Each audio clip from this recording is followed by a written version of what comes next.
नमस्कार, मी निकेत खामनकर आणि आपणा सर्वांचे जय किसान या शेतीविषयक यूट्यूब चॅनलवर स्वागत आहे। आज दिनांक 31 जुलै 2026 आणि आता सायंकाळचे 8:30 झालेले आहेत। शेतकरी मित्र हो, गेल्या 24 तासामध्ये आपल्या राज्यातील बहुतांश जिल्ह्यांमध्ये आपल्याला जोरदार स्वरूपाचा पाऊस झालेला पाहायला मिळाला आहे।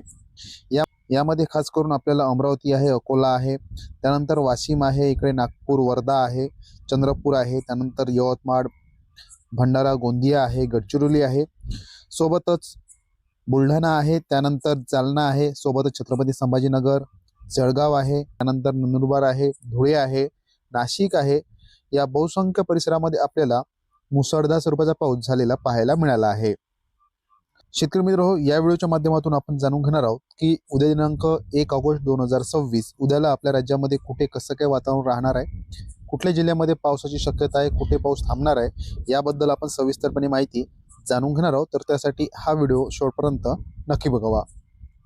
शेतकरी मित्र हो, उद्या दिनांक 1 ऑगस्ट 2026 उद्याचा जर विचार करायचा झाला तर बहुतांश जिल्ह्यांमध्ये आपल्याला पावसाने उघडीप घेतलेली, पावसाने विश्रांती घेतलेली प्रामुख्याने पाहायला मिळू शकते। यामध्ये खास करून आपल्याला विदर्भ आहे, त्यानंतर मराठवाडा आहे आणि पश्चिम महाराष्ट्रात काही ठराविक जिल्ह्यांमध्ये आपल्याला पावसाची शक्यता किंवा पाऊस थांबलेला पाहायला मिळणार आहे। यामध्ये खास करून आपल्याला कोकण विभाग आहे, त्यानंतर उत्तर महाराष्ट्र आहे, या ठिकाणी उद्याला पावसाची शक्यता आहे। मित्र हो, आता उद्याचा जर विचार करायचा झाला तर चंद्रपूर आहे, त्यानंतर गडचिरोली आहे, सोबतच भंडारा, गोंदिया आहे, वर्धा जिल्ह्याचा काही भाग आहे, या ठिकाणी आपल्याला हलक्या स्वरूपाच्या पावसाची बहुतांश ठिकाणी उद्याला शक्यता आहे। त्यानंतर नागपूर आहे, नागपूर जिल्ह्यामध्ये सुद्धा बऱ्याचशा ठिकाणी आपल्याला हलका स्वरूपाचा पाऊस पाहायला मिळू शकतो। त्यानंतर इकडे अमरावती आहे, सोबतच अकोला, बुलढाणा आहे, वाशिम आहे, या भागामध्ये सुद्धा बऱ्याचशा ठिकाणी आपल्याला हलक्या स्वरूपाच्या पावसाची शक्यता आहे। त्यानंतर जळगाव आहे, धुळे आहे, नंदुरबार आहे, छत्रपती संभाजीनगर आहे, बीड साईडचा काही परिसर आहे, जालना आहे, त्यानंतर आपल्याला इकडे बुलढाणा साईडचा काही परिसर आहे, सोबतच इकडे नाशिक, या बहुसंख्य परिसरामध्ये उद्याला आपल्याला हलका तर एकाच दोन ठिकाणी मध्यम स्वरूपाच्या पावसाची शक्यता आहे।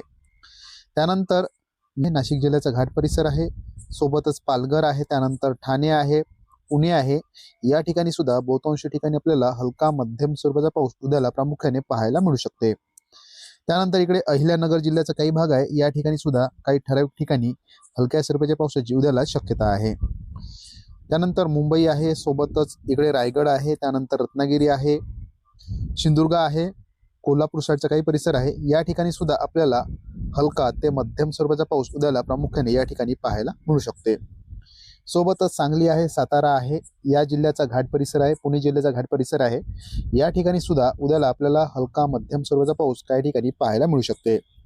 बाकी उर्वरित जिल्ह्यांमध्ये आपल्याला मुख्यतः ढगाळ वातावरण प्रामुख्याने पाहायला मिळू शकते, पण पावसाची शक्यता ही कमीच आहे।